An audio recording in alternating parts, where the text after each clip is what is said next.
चलिए first of May 2022 result के बारे में डिस्कस कर लेते हैं। कौन किस पोजीशन पे है। तो पेपर आपका सिंपल कहा जा सकता है। सिंपल इन द सेंस कि वीक से ही सारे क्वेश्चंस थे और सारे के सारे क्वेश्चन आप अटेम्प्ट भी कर सकते थे और लोगों ने अच्छा प्रदर्शन भी किया है। जिसने प्रदर्शन अच्छा नहीं किया है तो उनको अब कोशिश करनी चाहिए, क्योंकि लास्ट 40 डेज़ बचे हुए हैं आपके और इन 40 दिनों के अंदर ही आपको एग्ज़ामिनेशन क्लियर करना है PCS प्रीलिम्स का।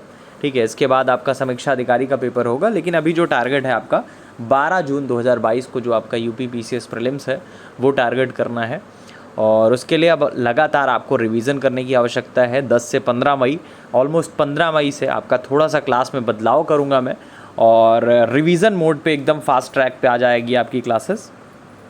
ठीक है, तो चलिए रिज़ल्ट के बारे में बात कर लेते हैं। कौन किस पोजीशन पे है। तो 20 में से 20 नंबर हैं अमित जी के, शीतल जी के, सतीश जी के, कान्हा जी के, पूजा जी के, सुरजीत जी के, अलका यादव जी के और रचना जी के। लगातार अच्छा प्रदर्शन ये लोग करते चले आए हैं काफ़ी टाइम से।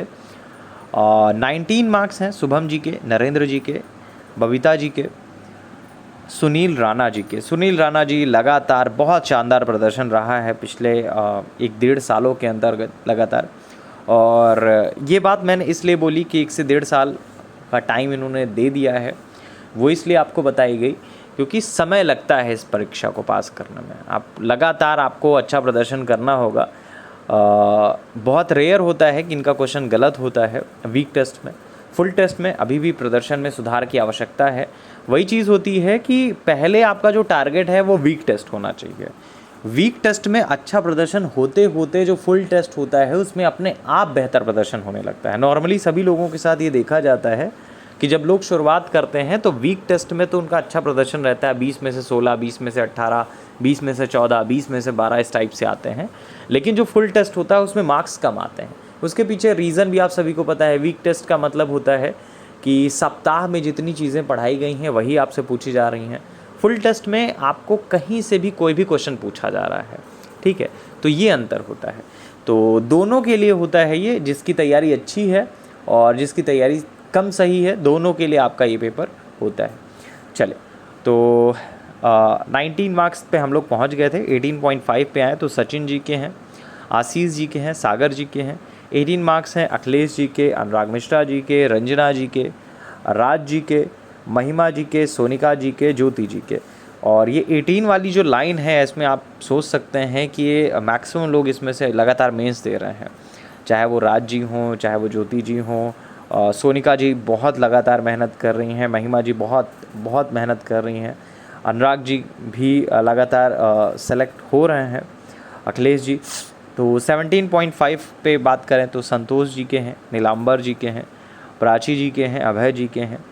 17 मार्क्स हैं मयंक जी के, अभिनव मिश्रा जी के, प्रिया मिश्रा जी के और सीमा कश्यप जी के। 16.5 नंबर हैं दिव्या जी के और निहाल जी के। 16 मार्क्स हैं शशि जी के, ऋषि वर्मा जी के, अश्वनी जी के, मयूर जी के, संदीप जी के और सिंजू जी के। इतने लोगों के आपके मार्क्स हैं। तो 16 तक जिसके भी नंबर हैं सभी लोगों के नाम ले लिए गए हैं। जिनका नहीं है 16 के नीचे है तो उनको कोशिश करनी चाहिए कि अपना बेस्ट प्रदर्शन करें, अपना जो फुल अटेम्प्ट कर सकते हैं फुल अटेम्प्ट करने की कोशिश करें और ज़्यादा से ज़्यादा मेहनत करें। ये जो आपका 40 दिन है बहुत महत्वपूर्ण है, क्योंकि इसके बाद फिर आपको नेक्स्ट एग्ज़ामिनेशन के लिए लगना पड़ेगा। ठीक है, और जो नेक्स्ट एग्ज़ामिनेशन पड़ेगा मुझे लग रहा है दिसंबर के आसपास हो सकता है, नवंबर, अक्टूबर, दिसंबर, यही 3 महीने के अंदर समीक्षा अधिकारी का पेपर होने के चांसेस हैं, जहाँ तक मेरा अनुमान है। ठीक है, नोटिफिकेशन भी उसका जुलाई अगस्त के आसपास आएगा, लेकिन तैयारी आपको बेहतर ढंग से करनी पड़ेगी। और ये यूपी PCS प्रीलिम्स का जो पेपर है अक्टूबर में, सितंबर अक्टूबर के आसपास इसका मेंस है, सितंबर में है। ठीक है, तो ये भी आपका बहुत इम्पॉर्टेंट पेपर है और मुझे उम्मीद है कि आप में से मैक्सिमम लोग 2021 में सेलेक्ट होंगे। जो मेंस दिए हैं वो तो आई थिंक सेलेक्ट होने चाहिए क्योंकि पेपर अच्छे हुए हैं।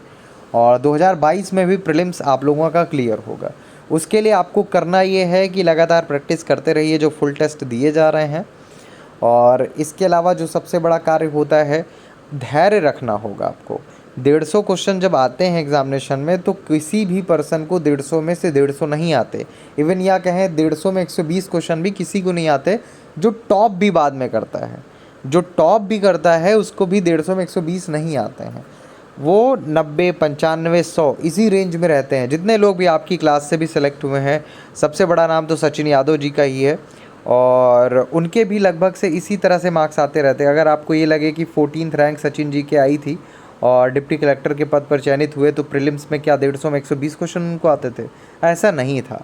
ऑलमोस्ट 2016 से सचिन जी पढ़ रहे हैं क्लास में, तो उनकी भी जो रेंज थी वो यही थी, जो मेरिट के आसपास है उससे 5 से 10 नंबर आगे होते थे, बस इतना ही होता था। और ये सभी के साथ स्थिति है, 5 से 10 नंबर आप अहेड रह सकते हैं और इतना सफिशिएंट होता है आपके एग्ज़ामिनेशन को क्लियर करने के लिए।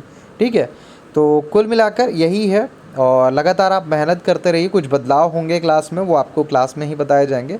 फ़िलहाल के लिए इतना ही। Thank you so much.